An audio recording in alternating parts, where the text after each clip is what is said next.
Bugungi darsligimiz grafik tahlillar bo'yicha tanishamiz. Qo'limda listda demak ba'zi bir savollarni jamlaganmiz. Bu grafik tahlillari DTM savollarda yoki milliy sertifikat imtihonlarida tushib kelyapti abituriyentlarga. O'shani yaxshiroq tahlil qilishni, o'shani yaxshiroq o'rganishni endi siz bilan hozir ko'rib chiqamiz. Endi birinchi misoldan boshlayman. Demak, birinchi misolingizda y teng ax kvadrat, xo'p, y teng bx kvadrat va y teng sx kvadrat funksiyalar berilgan.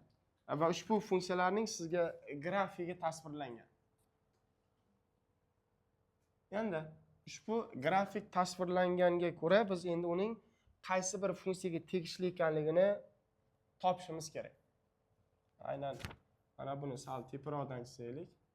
Chunki parabolarning hammasi shoxlar pastga qaragan. Aytgancha, ax kvadrat, bx kvadrat, cx kvadrat bu qanaqa funksiya?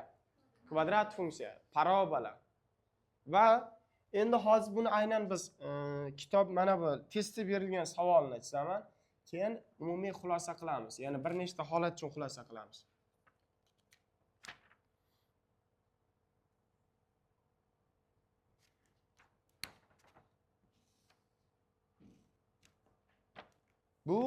Mana bu y teng ax kvadrat ekan. Mana bu bx kvadrat ekan. Mana bu y teng bx kvadrat ekan.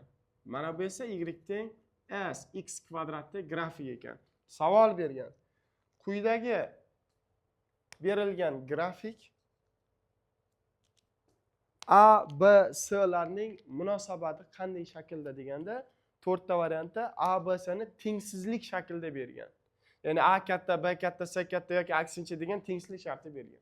Biz o'sha a, b, s larni grafik bo'yicha tahlil qilishimiz, taqqoslashimiz kerak. Birinchi, mana shu tursin hozir o'z shaklida.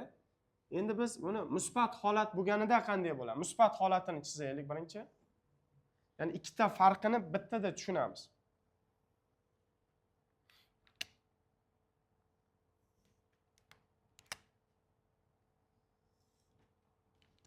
Aralash funksiyalar degan mavzuda o'tganmiz sizga. Darslikda aralash funksiyalar mavzusida o'tganmiz. X ning kvadrati, x ning 4-si, x 6-si, x 8-si, x darajalar juft bo'lsa, hammasining grafigi nima bo'ladi deganmiz? Parabola bo'ladi deganmiz. Bu yerda hammasiniki x kvadrat. Endi oddiy o'ylab ko'ring. Misol, y teng x kvadrat bo'lsa, 1 u -1 bo'lsa, 1 ni bersang ham 1 chiqadi, -1 bersang ham 1 chiqadi, to'g'rimi? Mana shu yerdan parabola o'sib chiqadim. Agar uni 2x kvadrat desangchi, 1 bersang ne chiqadi endi? U 2 chiqadi mana bu yerda. -1 bersang 2 chiqadi. Ya'ni nima bo'lyapti? Koeffitsient ortsa, shoxlar 2 birlikka qisqardi. Ya'ni toraydi shoxlar. A y o'qqa yaqinlashdi. Tushunalimi? Demak, kvadrat funksiyada, grafikida agar funksiyaning koeffitsiyenti ortsa, misol mana bu x kvadrat bo'lsa, bu 2x kvadrat, bu 4x kvadrat bo'lsa, koeffitsiyent qanchalik qiymati musbat birlikka ortsa, parabolani shoxlari nima qilar ekan? Torayib boradi. Ya'ni a y o'qqa yaqinlashib boradi. Tushunalimi? Endi biz aynan mana shu holat, agar bu mana bu ax kvadrat grafigi, mana bu bx kvadrat grafigi, mana bu sx kvadrat grafigi bo'lsa, qaysining parabolasi a y ga eng yaqinroq? Ax kvadrat eng yaqinroqmi? Buning koeffitsiyenti nima bo'lishi kerak shunda? Eng katta. Chunki boya agar 2x kvadrat bo'lsa, x kvadratga nisbatan torroq bo'ldimi, ya'ni y ga yaqinlashdimi? Demak, ushbu holat bo'yicha tahlil qilsak, eng kichigi, ya'ni eng y ga, mana bu a y o'qqa eng yaqini qaysi? A mi? Ax kvadratdagi a koeffitsiyentmi? Bx kvadratdagi b koeffitsiyent, cx kvadratdagi c koeffitsiyent. Bir-biriga qanaqa munosabatda desa, a y ga eng yaqin bo'lgani a, buning eng katta koeffitsiyenti bo'ladi.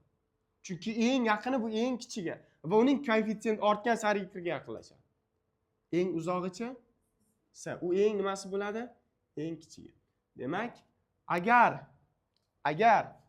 a, b, s lar musbat sonlar bo'lganida mana shu shart bajarilar edi. Qayerdan bilasan buni musbat manfiyligini? Shoxlar tepaga qaragani bu koeffitsient musbatligimi? Ya'ni x kvadrat oldidagi koeffitsient, mana x kvadrat oldidagi koeffitsient musbat bo'lsa shoxlar tepaga. Hozir buni shoxlari qayerga qaragan? Pastga. Bu degani ABSlar qanaqa munosabatda? Bu degani ABSlar manfiy son. Chunki shoxlar pastga qaragan. Bilamiz? Demak, bu yerda hozir A eng kattasimi? Nima uchun? Musbat bo'lgani uchun. Ya'ni eng katta son bu. Bu o'rtanchi, bu eng kichigi son. Lekin demak biz ABSlar shoxlar pastga qaragan bo'lsa, ularni manfiy son deymizmi? Manfiy sonlarda kattasi kichik bo'ladimi? Kichigicha katta bo'ladi. Shunda munosabat qanday bo'ladi? A, B, S da shunda qaysi eng katta bo'ladi? S eng katta, A eng kichik. Nega shunday bo'ldi? Manfiy bo'lgani uchun shoxlar pastga qaragan uchun. Tushunarlimi? Va bu variantimiz, demak S, B, A variantimiz D javobda berilgan ekan. Ikkinchi misol. Rasmda parabolaning grafiki tasvirlangan bo'lib, A nuqta parabolaning uchi bo'lsa, demak funksiyaning grafikini chizamiz rasmda. Mana bu kvadrat funksiya berilgan. Xo'sh, mana bu nuqta -1 koordinata, bu nuqta +1 koordinata. Bu A nuqta. Mana shu parabolaning uchi bo'lsa, mana A nuqta parabolaning uchining koordinatasi -1 B. Parabolaning uchining koordinatasi nima edi bu? X0, Y0 nuqtalarmidi? Mana shu nuqtalar berilgan bo'lsa degan sizga f -2 ning qiymatini f 0 dagi qiymatining nisbati so'ralgan bizga. Endi o'ylab ko'ring. Biz kvadrat funksiyaning ko'chishi, funksiyalar ko'chishi x o'qida ko'chish, y o'qidagi ko'chish bor. Ya'ni agar siz kvadrat funksiyani y teng qanaqadir x kvadrat bo'lsa, u qayerda bo'ladi grafik agar x kvadrat bo'lsa? Koordinatalar boshidan o'tadimi 0 0 nuqtadan? Endi shu 0 0 nuqta chapga ko'chdi qancha? Yuqoriga ko'chdi qancha? +1. Doim x ga ko'chish teskari bajariladi, ya'ni y teng deydi. Va agar buning koeffitsiyenti a bo'lsa, a ko'paygan x minus x0 kvadrat plus y0 bo'ladi. Ya'ni x0 dagi ko'chish doimo x o'qida qarama-qarshi, y0 ya'ni y dagi ko'chish o'zida. Ya'ni mana bu plus bo'lsa minus olasan, minus bo'lsa plus olasan. Agar y0 dachi plus bo'lsa plus, minus bo'lsa minus birlikda ko'chirasan. Bu funksiyaning ko'chishi, koordinatalar o'qidagi ko'chish. Endi biz ushbu holatga ko'ra funksiyani yasasak, a ko'paytirilgan x minus x0 nechaga teng? Shuna +1 bo'ladimi? To'g'rimi? y0 nimaga teng? y0 nimaga teng? 1 +1. Buning nimasi kvadrat? Bu nima bo'ldi? Bu nima bo'ldi? Funksiya. Kvadrat funksiya. To'g'rimi? Endi biz bu yerdan nimani bajarsak bo'ladi? Masalan, mana bu yerda xo'p. Yana nima berildi bunda? Fx funksiya berilgan. Bo'ldi. Endi qarang. Bitta narsani aniqlaylik bu yerdan. Xo'p, f funksiyaga -2 ni qo'yganimizda, f funksiyaga -2 ni qo'yganimizda, f0 ni qo'yganimizda qiymatini aniqlang deganda, endi mana bu yerda biz funksiyani ozod qadi, mana bu yerdan 4 ni kesadi degan nuqtasi bor ekan. Mana buni ham kesadi degan nuqtasi bor ekan. Savol: y o'qini 4 ta kesishi uchun, y o'qini 4 ta kesish uchun x nima bo'lishi kerak? 0 bo'lishi kerakmi? Funksiyaga o'rniga qo'yamiz. Ayting, x ga 0 qo'ysak nima bo'ladi? A plus 1. Mana x 0 bo'lsa a plus 1, y necha? 4. Shunda a teng necha ekan? 3. Demak, funksiyang 3 ko'paygan x plus 1 kvadrat plus 1. Xohlasang ochib chiq, lekin shart emas. Mana bu shartini topyapmiz. Biz -2 ni qo'yamiz. Ayting, 3 ko'paygan -2 plus 1 kvadrat plus 1. 1 chiqadi, 3 chiqadi, 4 bo'ladimi? Endi f 0 ni qo'yamiz. 3 ko'paygan 0 plus 1 kvadrat plus 1 ne chiqadi? 4. Nimasi so'ralgan? Nisbat. Nisbat olsak necha bo'ladi? 1 bo'ladi. Tushunarlimi? Va 1 degan nisbat S javobda berilgan. S variantda berilgan. Tushunarlimi? Demak, 3-misol tahlili. Demak, 3-misolda y teng x kvadrat minus 10x plus a degan va minus x ham bor. Parabola ax o'qiga urinsa degan a ning qiymatini toping degan. Demak, mana shu parabola ax o'qiga urinadi. Demak, oddiy grafik bo'yicha tushuntirsak, mana grafik ax o'qiga urinyapti. Qachon x o'qiga urinadi? Diskriminant 0 ga teng bo'lganda x o'qiga urinadimi? Demak, biz funksiyaning diskriminantini 0 ga tenglashimiz kerak. Demak, ayting diskriminant. 10 kvadrat minus 4, amiz 1 ga s o'rnida a minus 2. O'sha diskriminant 0 bo'lishi kerak. Mana tenglamani yechamiz. Demak, 100 minus 10 ga o'tkaz, plus 4 bo'lib a minus 2 qoladimi? Bo'lsa necha? 25 teng a minus 2 bo'lsa, a teng necha bo'ladi? 27. Demak, a ning qiymati 27 bu S javobda berilgan. Tushunarlimi? 4-masala savol bergan. Fx funksiya tor x kvadrat minus m minus 1 x qo'shilgan m ayrilgan 1. Mana shu parabola degan ax o'qining musbat yo'nalishiga urinsa, qarang, ax o'qining musbat yo'nalishiga urinsa, demak m ning qiymatini toping degan bizga. Endi demak, buni yechish uchun biz ikkita mulohazani bilishimiz kerak. Mana, agar mana bu yerda biz parabola desak, kvadrat funksiya bu ham parabola, qaysidir holatda ax o'qini qayerdan kesyapti mana? Musbat. Ya'ni manfiydan emas, musbatdan. Bu degan x0 ning qiymati qayerda? Musbat qismida. Birinchisi, x o'qiga urinsa, qaysi holatda? Diskriminant 0 edi. Ikkinchisi, x0 bu ax o'qiga uringanimi? O'sha ax o'qiga uringan nuqta x0 bu musbat bo'lishi kerak. Ikkita mulohaza. Bittagina 0 ga tengligi bilan hech qanday natijaga erisha olmaysan. Hozir nimaligini hozir ko'ramiz. Qarang. Katta diskriminantini ayting. m minus 1 ning kvadrat minus 4, amiz 4 ga s'miz-chi? M minus 1 ga va u 0 bo'lishi kerak. Ochamiz. M kvadrat minus 2m plus 1. Oching. Minus 16m keyinchi plus 16 teng 0. Necha bo'ladi? M kvadrat minus 18m plus 17 teng 0. Ildizlar necha? 1 17. Savol. Qaysini ola olmaysan? To'g'ri aytdimmi hozir 1 17? Qaysini ola olmaysan? Sen mana bu x0 1dan katta dedingmi?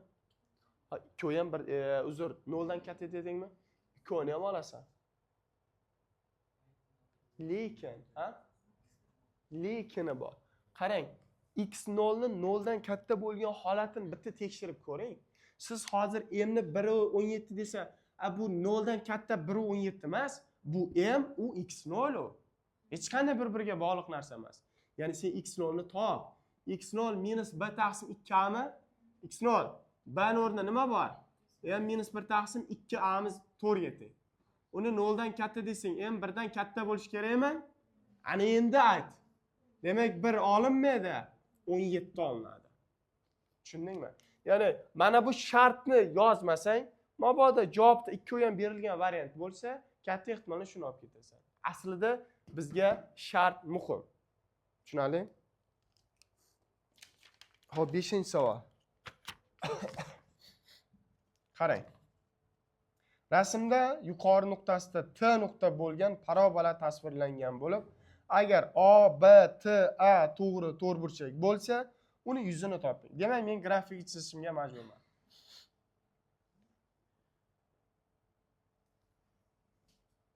Sal qiyshiq bo'lsa, to'g'ri qabul qilasizlar. Ana buni sal kichikroq olishim kerak ekan.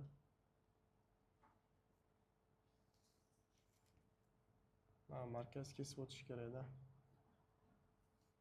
Mana shu parabola, qisqasi mana shu yerda ham parabola bor.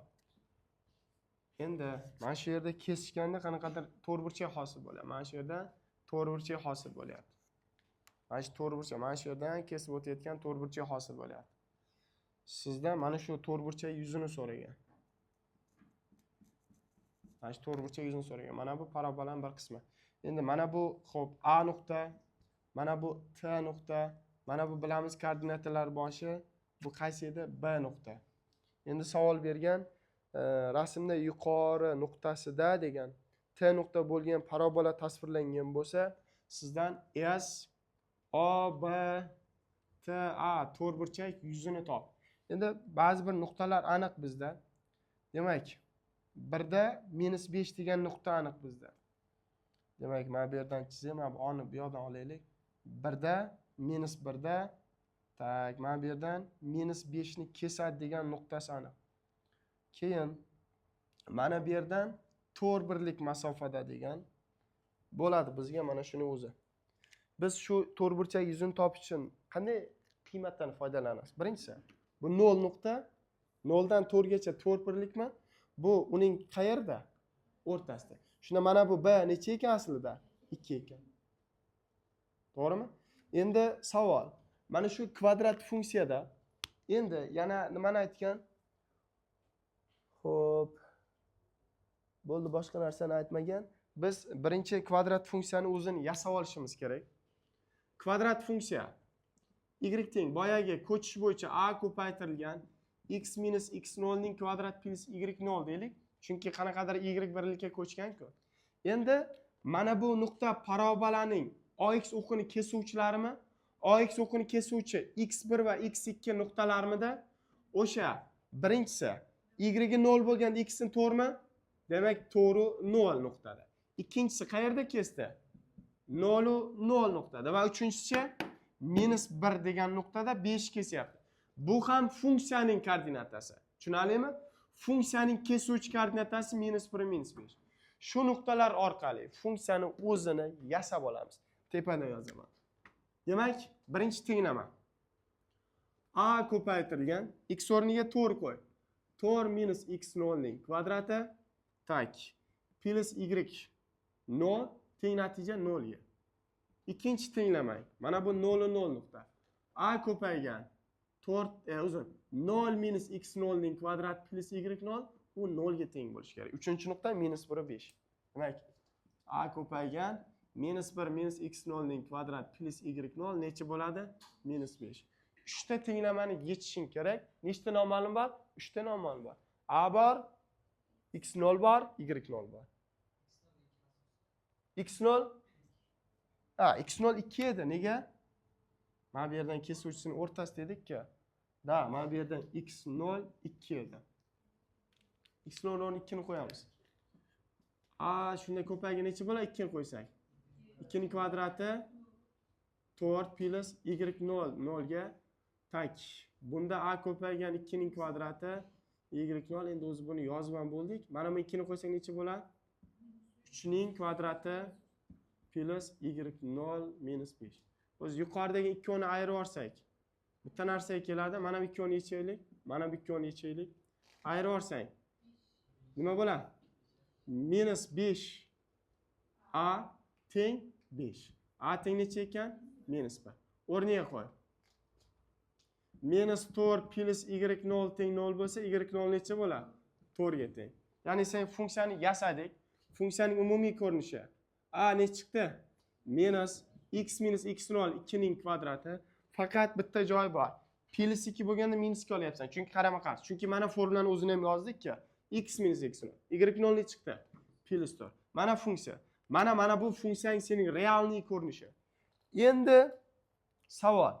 X 0 2 ga teng bo'lganda y0 ne chiqdi mana bu? To'g'ri ekan mana bu. O'z funksiyani yasash ham kerak emas edi. Chunki bizga yuza so'ralgan, funksiya so'ralmagan. Mana bu 2 bo'lganida mana masofa necha ekan? 4. Shunda s to'rtburchak yuzi 2 kara 4 bo'ldi 8. Bo'ldi. Bu o'zi kerak emas. Shunchaki bir ma'lumot sifatida o'rganib qolasizlar. Ya'ni ertaga mabodo funksiyani so'rasa, tushunarlimi? 108. Davom etamiz 6-chi. Oltinchi masala. Rasmda x kvadrat plus 2x minus 3 degan funksiya berilgan bo'lib, grafik tasvirlangan ekan. Chizamiz yana grafikni.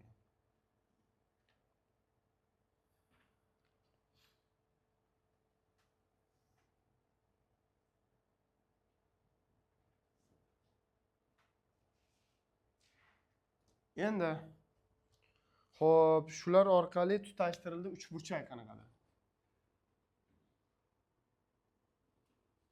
Mana shu yerda mana shu tutashgan nuqtasi, mana shu yerda uringan nuqtalarni uchburchak yasadi.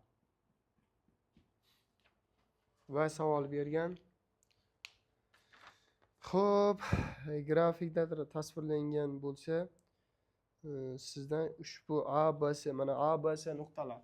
A, mana bu B, mana bu C nuqtalar bersa, o'sha uchburchak A, B, C yuzini so'ragan. S, A, B, C yuzi so'ralgan.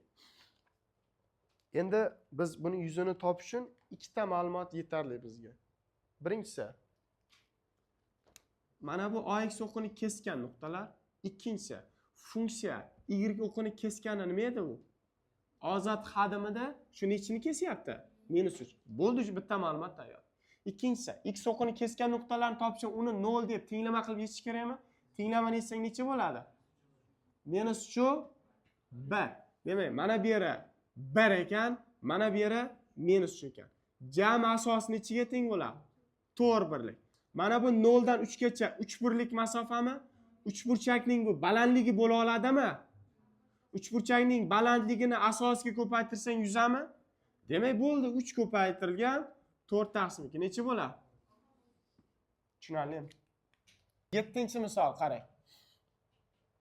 Demak, 7-misolda y teng x kvadrat plus k plus 2x va plus 3 funksiya bilan, mana shu funksiya bilan y teng x minus 1 funksiyalar degan to'g'ri chiziq, mana shu parabola mana bu to'g'ri chiziqqa urinsa degan k ning qabul qilishi mumkin bo'lgani barcha qiymatlar yig'indisini toping degan. Kvadrat funksiyalar mavzu o'tganmiz. Bir funksiya bilan ikkinchi funksiya kesishadi desa, funksiyalarni bir-biriga nima qilardik? Tenglardik. Agar bir kvadrat funksiya, bir chiziqli funksiya baribir tenglaganimizda kvadrat funksiya hosil bo'ladimi? Kesishadi desa yoki urinadi desa, urinadi degan joyda mana bunday tasavvur qilyapmiz. Xo'p, mana bu parabola, mana bu chiziq. Chiziqqa parabola urinyaptimi? Tasavvur qiling. Parabola AX o'qiga urinsa nima qilardik? Diskriminantini 0 ga tenglardik. Demak, birinchi o'rinda funksiyalar kesishadi desa nima qilasan? Tenglaysan. Ikkinchi o'rinda urinadi degan uchun tenglaganingdan keyin diskriminant 0 ga tenglaysan. Tushundingmi? Urinadi deb o'zi aytgan. Demak, x kvadrat plus k plus 2x plus 3 ni x minus 1 ga tengladik. Chapga o'tkaz. X kvadrat plus k plus 2x minus x plus 4 teng 0 mi? X chiqarib olsang nima qoladi? Nima qoladi? Minus 1 2 plus 1 x plus 4 teng 0 mi? Bu nima bu? Ikkalasi kesishdan hosil bo'lgan, kesishadi degan uchun tenglagan holati. Ana endi u urinadi desa endi uni diskriminant 0 ga tenglaysan. Diskriminant 0 ga tenglaysan. K plus 1 ning kvadrati minus 4ac teng 0. K plus 1 ning kvadrati teng 16 bo'lsa, ildiz chiqarasan. K plus 1 4 ga, K plus 1 minus 4 ga. Shunda K teng 3, K teng minus 5. Yana sharti bormi-da? Qiymatlar yig'indisi so'ralgan ekan. K ning qabul qilishi mumkin bo'lgan birinchi va ikkinchi qiymatlar yig'indisi. Necha bo'ladi qo'shsak? -2. Yig'indi -2, javob -2 bo'ldi. Tushunarlimi? 8-misol qarang. 8. Rasmda y teng 24 ayrilgan x kvadrat funksiya berilgan.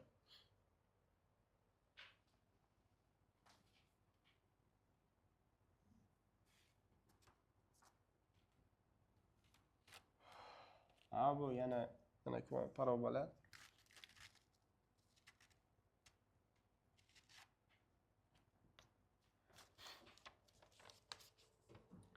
grafik berilgan bo'lib, bunga ko'ra ABCDning yuzi. Qisqasi, mana shu yerda hosil bo'layotgan mana ABCD degan, endi mayli agar A, B, C, D deb yozaman. Qisqasi mana shu yerda hosil bo'layotgan kvadrat degan, ABCD kvadratning degan yuzini toping degan. Endi qarang, ushbu kvadratning yuzini topish uchun nimadan foydalanamiz birinchi o'rinda desa, endi o'ylab ko'ring.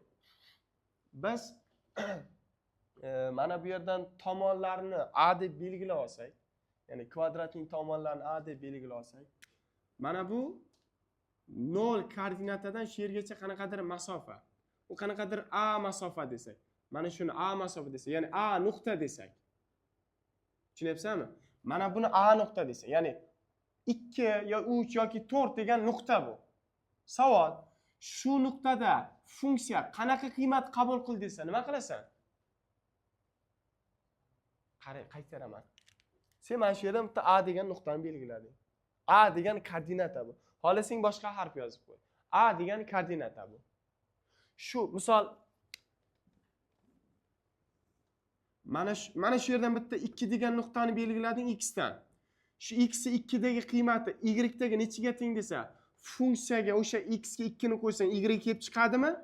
Demak, senda o'sha a mi x ning qiymati x o'rniga a ni qo'ysang, nima bo'ladi bu? Mana bu nuqta nima bo'ladi o'sha? 24 minus x kvadrat bo'ladimi o'sha? Demak, bu nuqta nima ekan? 24 minus mana x o'rniga a qo'ysang, uzr, 24 minus a kvadrat bo'ladi. Chunki x o'rniga a qo'yapsan. Tushundik? Endi mana bu kvadratni pastdan men alohida chizib olsam va bitta narsa, bu parabola koordinat o'qining o'rtasida turibdi desam to'g'ri bo'ladimi? Chunki 24 minus x kvadrat degani parabola markazida turibdi, faqat shoxlar pastga qaraganda y o'qida 4 birlik tepaga yuqoriga ko'tarilgan. Bu markazda turgan parabola. Va mana bu a masofa bo'lsa, bunisi ham a bo'lish kerakmi? Shunda bu jam nima bo'ladi? 2a masofa bo'ladi. Endi o'ylab ko'r. Mana shu masofa kvadratning bo'yimi bu nimaga teng? 24 minus a kvadratga tengmi? Mana 0 dan boshlab 24 minus a kvadrat marta siljidimi shu balandligi? Savol. Kvadrat desa, uning eni bo'yiga tengmi, tengmasmi? Demak, sen nima qilasan? 2a ni 24 minus a kvadratga tenglaysan. Chunki kvadrat bu eni bo'yiga teng bo'ladi. 10 ga o'tkoz. A kvadrat plus 2a minus 24 tengdir. Tomonlar necha? Minus 6. Biz to'g'ri olamiz. Chunki minus bo'lmaydi tomon. Tushundik? Biz endi shunda mana bu tomon necha deymiz? 8 ni. A bu necha bo'ladi? Bu ham 8 bo'ladi, chunki kvadrat u. Kvadrat yuzi nimaga teng shunda? A tomon a ning kvadrati, ya'ni 8 kvadrati 64 bo'ladi deganmiz. Tushunarlimi? Ham yaxshi savol.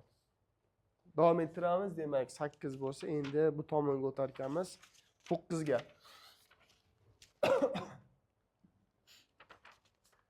Qarang, agar degan y teng a plus 1 ayrilgan x plus 1 ning kvadrati parabola eng katta qiymati. Demak, buning nimasi? Eng katta qiymati bu maksimal qiymatimi? Yana bitta bergan. Y teng x plus 2 ning kvadrati minus 6 ekan, 2 emas. Buning esa eng kichik qiymat y minimum ekan. Buni maksimum birinchi funksiya deylik, buni minimum ikkinchi funksiya deylik. Bo'lsa, qarang. Bu funksiyaning eng katta qiymati. Bu funksiyaning eng kichik qiymatidan 2 ga katta. Demak, birinchi funksiyaning maksimum qiymati ikkinchi funksiyaning minimum qiymatidan 2 ga katta. Buning maksimumi buning minimumidan 2 ga katta ekan. Tushundik? Bo'lsa, a ni toping degan. Hosilaviy yo'l bilan topsak bo'ladi. Ya'ni hosila bilan topish uchun hosilaning ekstremal qiymatlarini qanday topamiz? Hosila olamiz, 0 ga tenglaymiz. O'sha nuqtalarni olib borib qo'ysak, eng katta eng kichik qiymat. Lekin shartmi? Yo'q. To'la kvadrat degan narsani o'tganmizmi? Kvadrat ko'p qatlar berilsa, kvadrat 3 qat, kvadrat ko'p qat berilsa, uning eng katta eng kichik qiymatini topish, uni to'la kvadratga yig'ardik va to'la kvadrat nima derdik? 0 derdik. u mana bu senga to'la kvadratga yig'ib berib bo'lgan mana. Mana to'la kvadrat, mana bu ham to'la kvadratga yig'ilgan o'zi aslida. Tushunyapsizmi? Ayirma eng katta bo'lish uchun ayriluvchi eng kichik 0 bo'lish kerakmi? Ayirma eng kichik bo'lish uchun kamayuvchi eng kichik 0 bo'lish kerakmi? Tushunyapsan? Bo'ldi. Shunda bu 0 bo'lsa nechi qoladi senda? A plus 1 bu eng katta qiymat. Agar bu 0 bo'lsa eng kichik qiymat nechi qoladi? -6 qoladi. Va unga nechini qo'shasan? 2 ni. A plus 1 teng -4, A teng -5 bo'lish kerak. Tushunarli? Hech qanday hosila kerak emas. Chunki hosil olsang, ikkita noma'lum bo'ladi, chigallashib ketadi, qiynalasan. Demak, 10-misol.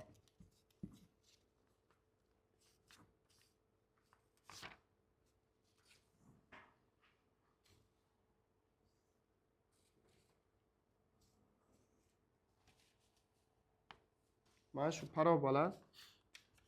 Tak, mana bu yerda qanaqadir kvadratcha hosil bo'lgan. Mana shu yerda kvadratcha hosil bo'lgan. Savol bergan. Y teng fx parabolaga tegishli OABS kvadratning B nuqtasi. Qarang. Rasmda OABS, mana O A nuqta, mana bu B nuqta, mana bu S nuqta berilgan bo'lsa, rasmdagi OABS kvadratning B nuqtasi, mana bu fx funksiya, mana bu qanaqadir fx funksiya degan nima bu? Parabolaga mana bu B nuqta tegishli bo'lsa degan. Mana shu kvadratning yuzini aniqlang degan. Va sizdan kesgan nuqtalar berilgan. Mana bu yerda 9/4 kesib o'tgan. Mana bu yerda 3 ga uringan. Boshqa hech nimani bermagan u. Endi qarang. Biz bu yerdan nimani aniqlay olamiz birinchi? Funksiyani qaysidir ma'noda tuza olamizmi? Funksiyani ko'chishi a ko'paygan x minus x0 ning kvadrat plus y0 deganmizmi? Endi qarang. Birinchi nuqta. x0 3 bo'lish uchun o'sha payt y necha bo'lgan? X 3 bo'lish uchun y 0 bo'lgan, bitta nuqta. Ikkinchisi, y 9/4 bo'lish uchunchi x 0 bo'lsa y 9/4 ni qabul qilganmi? O'rniga qo'yib topsak bo'ladimi hozir? Topamiz funksiyani, aytingchi. Demak, a ko'paytirilgan 3 minus x0 ning kvadrat plus y0 bu 0 ga. X o'rniga 0 qo'y. A ko'paytirilgan 0 minus x0 ning kvadrat plus y0 nechiga? 9/4 ga. Koni ayiraversam bo'ladimi? Ayiraversam. Yo, ayiraveramizmi? 3 ta. Endi to'xta. x0 ham nechiga teng? Mana x0 ham 3 ga teng-ku. To'g'rimi? x0 o'rniga 3 qo'yaman. 3 qo'yaman. Shunda bu nima bo'ladi? Bu 0 bo'ladi, y0 demak 0 ekan. Shunaqa 0-ku. Buchi a ko'paytirilgan 3 kvadrati 9 plus y0 0 bo'lib ketsa 9/4 qoldi. A teng necha ekan? Demak, a'miz 1/4 ekan. Endi qarang. Xo'p, a'miz 1/4 ekan. O'zi buni aniqladik. Endi biz shaklning yuzini topishimiz kerakmi? Shu rasmda OBS bo'lsa, shuni yuzini topishimiz kerak. Endi yana qanday topsak bo'ladi buni?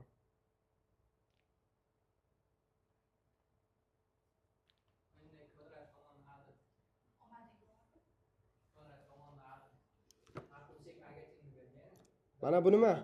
Ha, mana buni 0 dan mana bu yerini a koordinati desak, to'g'rimi?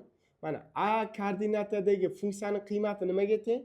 Mana a koordinatidagi funksiyani qiymati. Funksiyani o'zini yasab oldik-ku biz. Funksiya qanaqa ekan?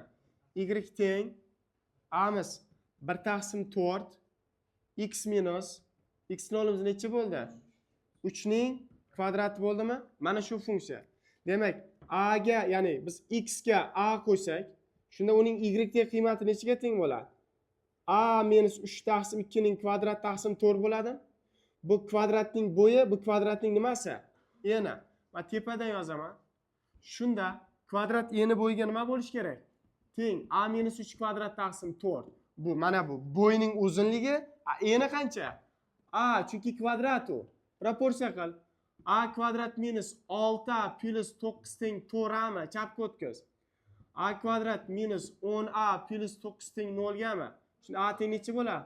9 u 1. Nimani olaman, nimani olmayman? Endi o'ylab ko'r. 9 ola olasanmi? Yo'q. Nega 9 ola olmaysan? Chunki o'zi 3 gacha kesgan va a 3 dan kichik bo'lish kerakmi? A sen 9 olsang o'tib ketadimi? Demak 9 olmaysan, 1 olasan. Bizdan nimani so'ragan edi? Kvadratning yuzini so'ragan ekan. Endi kvadratning tomoni qancha bo'ldi? 1. Shunda kvadrat yuzi qanchaga teng bo'ladi? 1 ga teng bo'ladi, chunki 1 ning kvadrati 1. Tushunarli? Bu misolda yana parabola berilgan. Boyagi 10 ga o'xshaydi 11 bilan 12-misollar. Mayli yana ko'rib beramiz. Muammo qolmasligi uchun sizda. Xo'p, mana bu yerdan parallel kesma o'tkazilgan va uning uzunligi y a ga teng deb yozgan. Va sizga bu y teng x kvadratning grafigi. Agar shuni yozmaganda ham o'zing tushun. Mana 0 nuqtada turibdi-ku, yo x kvadrat yo x kvadrat bo'ladi koeffitsient bo'yicha. Hozir aynan x kvadrat ekan. Endi va unda to'rtburchak shakl hosil bo'lyapti. Mana bu yerdan asosga, mana bu yerdan asosga tushirsang, mana bu yerda qanaqadir to'rtburchak shakli hosil bo'lyapti. Mana to'rtburchak.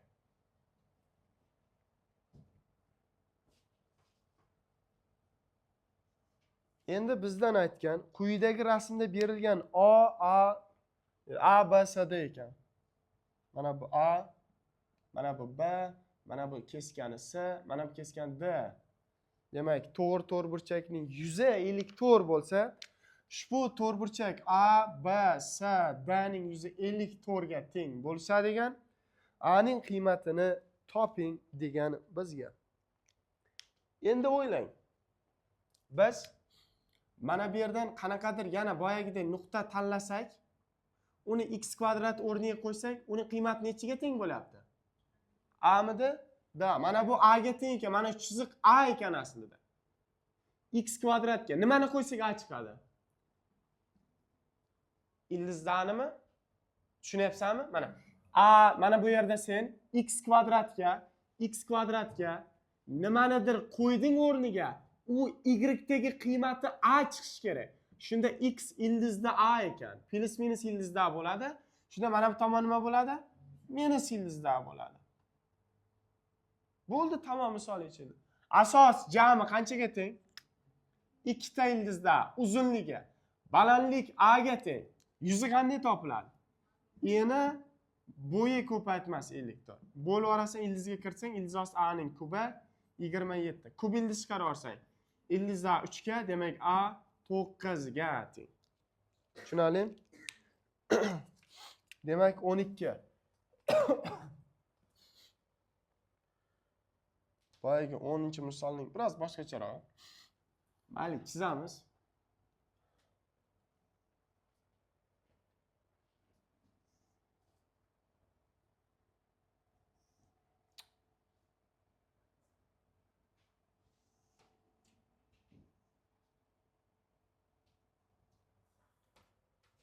Mana shu yerda ikkovini kesishgandan hosil bo'lyapti qanaqadir kvadrat. Sal shuni bu pastroqdan chizishim kerak ekan.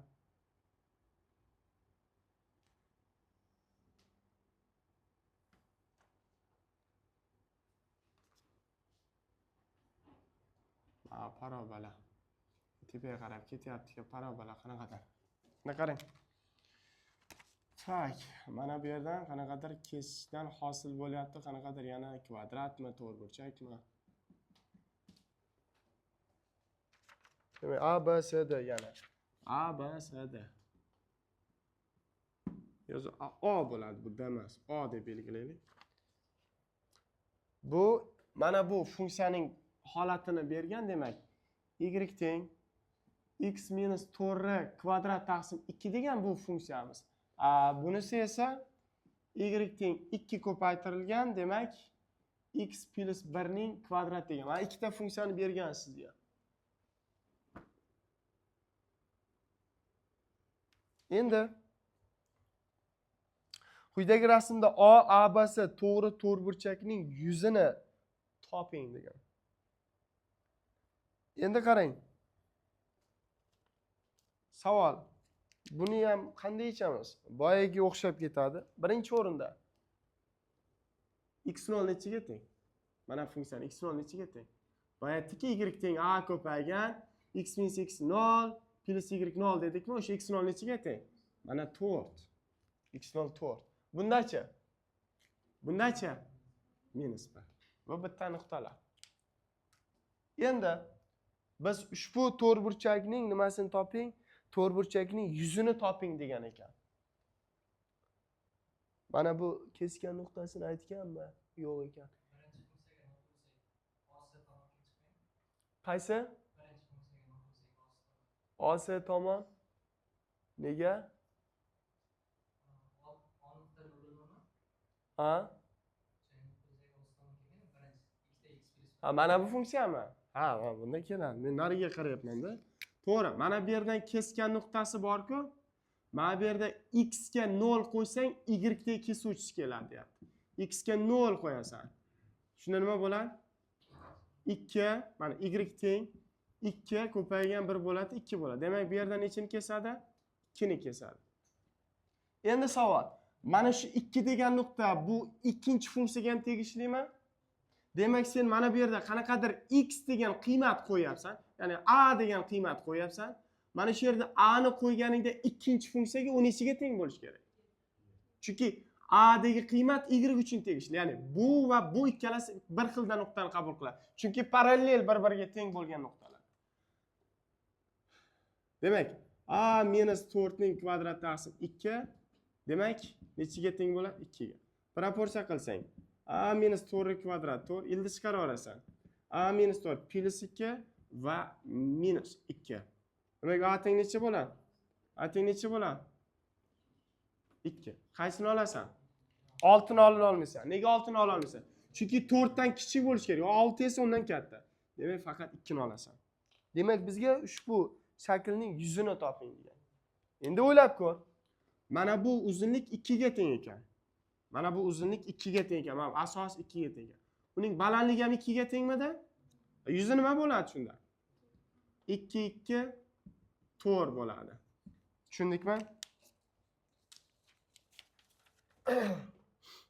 13 haqida gapiramiz. Rasmda B nuqtasi y teng 4 minus x 4 chiziqqa tegishli bo'lgan A, B, C to'g'ri to'rtburchakning yuzi eng katta qiymatini toping degan. Chizamiz demak.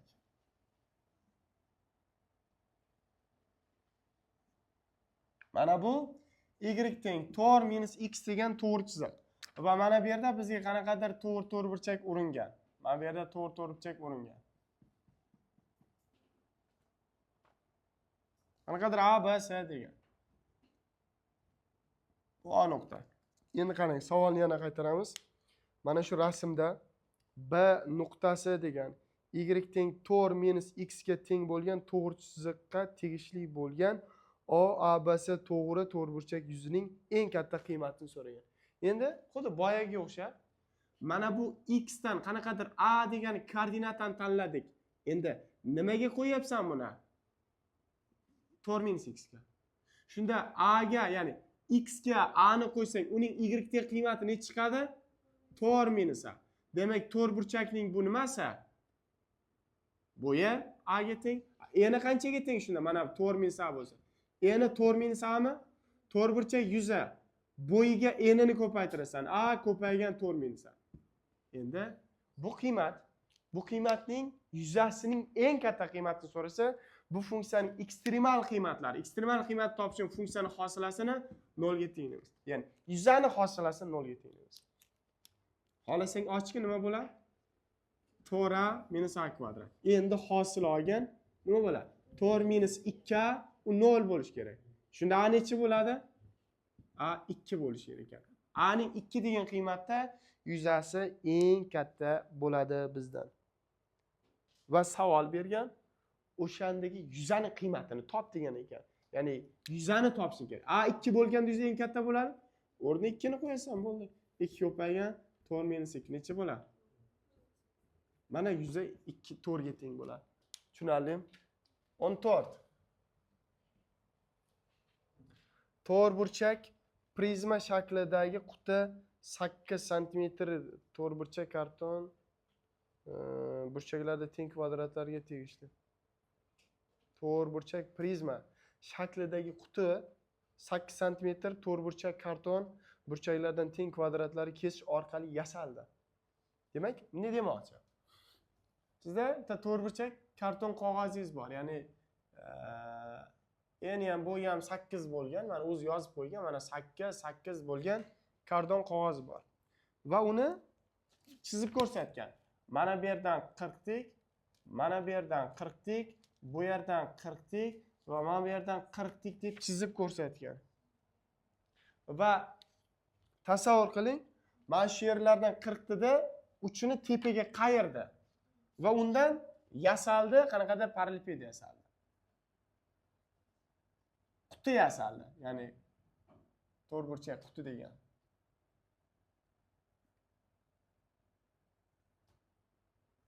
Mana shunaqa mana yashik yasading. Tushunyapsan?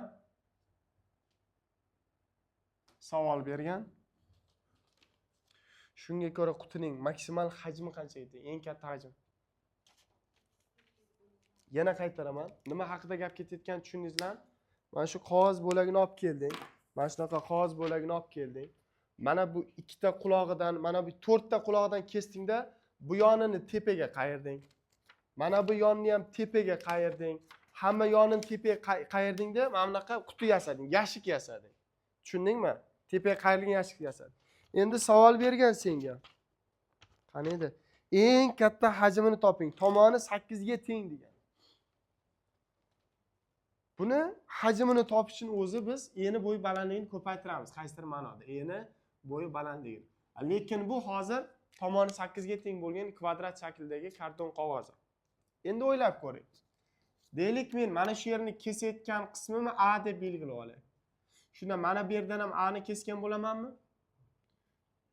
Jami 8 edimi? Shunda qancha qoladi mana bu yer?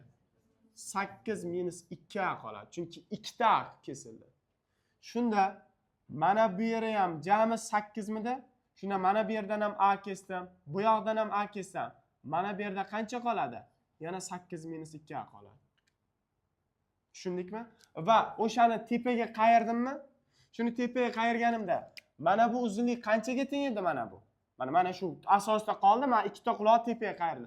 Bu 8 minus 2 qoldimi? Mana bu tepaga chiqqan, mana bu tepaga qayrilgan qismi mana bu A bo'ladi. Bu yerdan ham 8 minus 2 qoldi, bu yoqdan ham. Demak, mana bu eni ham nima ekan? 8 minus 2. Tushundik? Va siz endi buni hajm eng katta bo'lish uchun qanaqa holat foydalanamiz? Hosil olamiz, avval o'rniga qo'yamiz. Va hajm 8 minus 2 bo'yi, eni ham 8 minus 2 balandlik A. To'g'rimi? Buni ochaylik. Necha bo'ladi? Kvadrat 64 minus 32A birdaniga ochib keting. 64A bo'ladi ochsang, A kvadrat bo'ladi plus 4A ning kubi bo'ladi. Ya'ni A ni ham chiqaryapmiz. Bu hajm bo'ldi. Hajmning eng katta qiymati bu funksiyaning eng katta qiymatiga o'xshab hosilasini yana 0 ga tenglaysa. Hosil oling. Bundan 12A ning kvadrati 64A minus plus 64 teng 0. Nechiga bo'linadi? 4 ga. 4 ga qisqartir. 3A ning kvadrat minus 16 plus 16 teng 0. Ildizlarni topingchi. Diskriminant 4 taqsim 3 bo'ladimi? Ikkinchisi 0 4 mi? Endi agar sen mana buni 4 deb olsang, 4 karka necha bo'ladi? 8 ni 8 arsang 0 bo'lib qoladi. Ola olasanmi? Demak, 4 ni olmaysan. Faqat mana buni olasan. Va hajmning qiymatini topishingiz kerak. Hajmni topish uchun tomonlarni topish kerak. Demak, mana bu necha ekan shunda? 4 taqsim 3 ekan. Buni topish uchun nima qilasan? 8 minus 2 ko'paytirilgan 4 taqsim 3. 3 ga 8 24, 24 dan 8 ayir. 16 taqsim 3 mi? Shuna mana bu ham 16 taqsim 3 bo'ldimi? Bo'yi, eni, balandlik. Shunda hajm nima bo'ladi? 16 taqsim 3, 16 taqsim 3 va 4 taqsim 3. 256 ga 4 ko'paytiring. 1024 taqsim 27 degan javob. Tushunarlimi? Va variant javoblarida 3 ta variantda ham butun son berilgan, oxirgi variant kasr son berilgan. Ya'ni ertaga mabodo misol yecha olmasang, g'alatiroq ko'ringan javob belgila degan ma'noda. Endi har doim ishlamaydi bu narsa. Shunaqa bo'ldi ekan deb hammasini shuni belgilab chiqmaydi. U taxmin u. Bo'lmasligi ham mumkin. Hech kim bilmaydi. Uni yechib ko'rish kerak. Bo'ldi. Bitta variant yech, tamom. 15.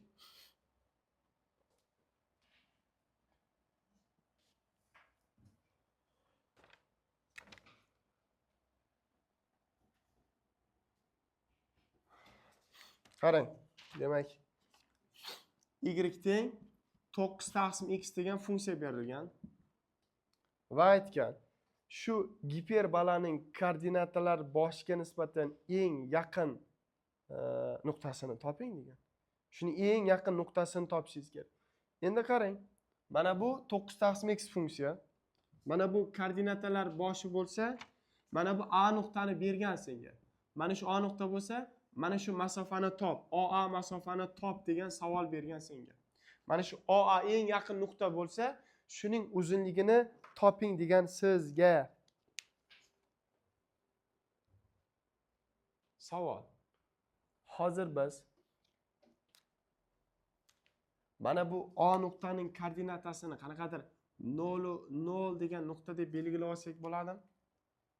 To'g'rimi? Endi mana bu 9 taqsim x bo'lsa, nimani qo'ysak bo'ladi endi? Boyagidek belgilaymiz-ku. Yana nimadir berganmidi? Boshqa narsani bermagan-a? Yo'q, bermagan, bo'ldi. Endi qarang. Mana shu nuqtadan shu nuqtagacha bo'lgan masofaning eng qisqa masofa bo'lsa, shuni aniqlang desa, ya'ni xuddi boyaga o'xshab, mana shu yerda A degan koordinata tanlaymiz x dan. Shu A degan nuqtani olib borib qo'ysak, y kelib chiqish kerakmi? Y necha chiqadi shunda? Mana funksiya bo'lsa, x ga A qo'ysak, bu 9 taqsim A bo'ladi. Demak, A yu 9 taqsim A degan koordinata kelib chiqadimi shu? To'g'rimi? Endi siz ushbu masofa, demak, mana bu A nuqta bu. OA masofani qanday topamiz? Vektorni qanday topamiz?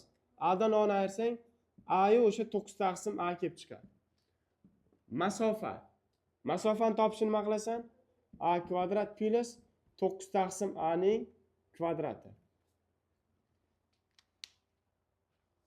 Endi shu qanaqadir masofa bo'lib chiqadi. Endi aytgan, shu agar sizga 15 ta mana shu eng qisqa masofa bo'lsa agar degan. Shu A ning qiymatini toping degan. Mana shu eng qisqa masofa degan, qarang. Mana bu ne demoqchi-da mana? OA. Biz hozir mana buni OA ning masofasini topdikmi hozir ildizdan chiqarsak? Shu OA masofa eng qisqa masofa degani minimal qiymat deganimi? Yana nima bu? Yana hosila. Hosila. Demak, minimum qiymatini topish endi nima qilasan? Hosilasini olib, yana 0 ga tengsan. Ildizdan hosila olib bering menga. Ya'ni qanaqadir shuni bir y deb olaylik. Mana shuni y funksiya desam rozimisan? Hosil olgin. Nima edi ildizdan hosila? 1 taqsim 2 ildizda a kvadrat plus 81 taqsim a kvadrat bo'ladi va ko'paygan ichidan ham hosil olasan. Nima bo'ladi shunda? 2a plus mana bu 9 taqsim 81 taqsim a kvadratdan hosil olsang nima bo'ladi?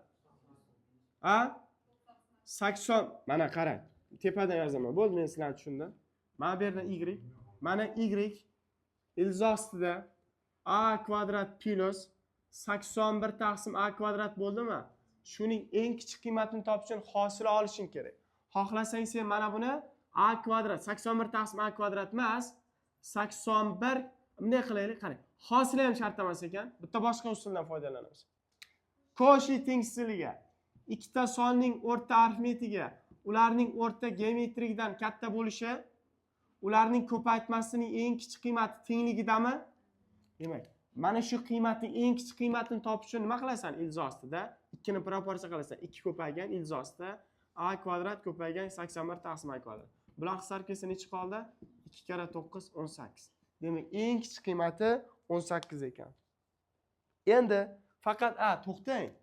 Bu 18 degan natija emas bu. U qayerda edi 18? Ildizda. Ildiz ostida 18 bo'ladi. Chunki sen mana shuning eng kichik qiymatini topyapsan o'rta arifmetik bo'yicha, uning eng kichik qiymati o'rta geometrikning ikkilanganligi teng bo'lganida. Demak 18 bo'lsa, mana shu yig'inning eng kichik qiymati 18. Va u butunligicha ildizda. Necha chiqadi undan? 3 ildiz ostida. Ana endi javob to'g'ri. Hosila ham kerak emas. Qo'shib tengsizlik osonroq. Endigi tipdagi misollar 16-17 tipdagi misollar bu hosilaviy grafiklar bo'lib, bu yerda biz asosan hosilaviy grafiklarda funksiyani holatida, funksiyani o'zi uchun va hosilasining ko'rinishi uchun tahlil qilamiz. Birinchi misolda ushbu funksiya berilgan bo'lib, bu funksiyaning bu hosilaviy grafik, mana y funksiyaning hosilaviy grafiki bo'lsa, funksiyaning kamayish oralig'ini deylik a sharti, deylik b shartida funksiyaning qanaqadir o'sish oralig'ini topaylik, misol. Ikkita holatni yechaylik birdaniga. Savol. Bu funksiya fx. Fx funksiyaning kamayish oralig'i, fx funksiyaning o'sish oralig'ini qanday topamiz o'zi aslida? Demak, qarang. Bu funksiyaning fx funksiyaning kamayish va o'sish oralig'i desa, demak, o'zi shunaqami sharti? Funksiyaning o'sish va kamayish oralig'ini toping desa, demak, -3/5 kesmada ekan. Mana bu yerdan chegaralar o'rnatib olaylik. Mana bu yerdan -2 gacha, mana bu yerda yozgan ekanman. Mana bu yerdan qanaqadir mana shu yerda 5 degan chegara. Sal bu tomonroqda, mana shu yerda 5 degan chegara. Shu chegaraning ichidagi biz o'sish va kamayish oralig'ini topishimiz kerak. Birinchi kamayish oralig'ini topaylik. Kamayish oralig'i funksiyaning qaysi qiymatlari bo'ladi desa, funksiya o'qida, y o'qida shu funksiya kamayish oralig'i. Demak, biz biror bir funksiya berilsa-da, o'tganmiz mavzuda. Kamayish oralig'i desa, uning hosilasini olasan-da, 0 dan kichik deb yechishing kerakmi? Agar funksiyaning o'sish oralig'i desa-chi, hosilasini olasan-da 0 dan katta deb yechasanmi? Endi bitta oddiygina holat. Hosilasini grafigi berilgan. Kamayish oralig'i degan senga 0 dan kichik qismi kerakmi? Demak, 0 dan kichik qismi bu x o'qining pasimi -2 dan 0 gacha. Bu qanaqa sonlar? Manfiy son. 2 dan 4 gacha qanaqa sonlar? Manfiy son. Chunki x o'qdan pastami? Demak, funksiya kamayish oralig'i hosilasining manfiy bo'lgan qiymatlar. Demak, qayerda manfiy u? Qayerda manfiy u? -2 0 da va 2 4 da. Tugadi. Endi ikkinchi sharti. Agar funksiya fx funksiya o'sish oralig'i desa, o'sish oralig'i uning hosilasi 0 dan katta bo'lganimi? U nima degani endi? Nima degani u? Hosilasi 0 dan katta bo'lgan qismi, ya'ni musbat qismi. Musbat qismi qayerda? -3 dan 0 da. Mana tepada musbat. 0 dan 2 gacha musbat va bormi? Endi 4 da, mana bu chegara ham bor. 4 dan bu yoq o'syapti. 4 dan qayergacha? Qaysidir chegaragacha. Chegaradan o'ta olmasa, mana shu chegarada degan. Demak, shunda nima bo'ladi deysham?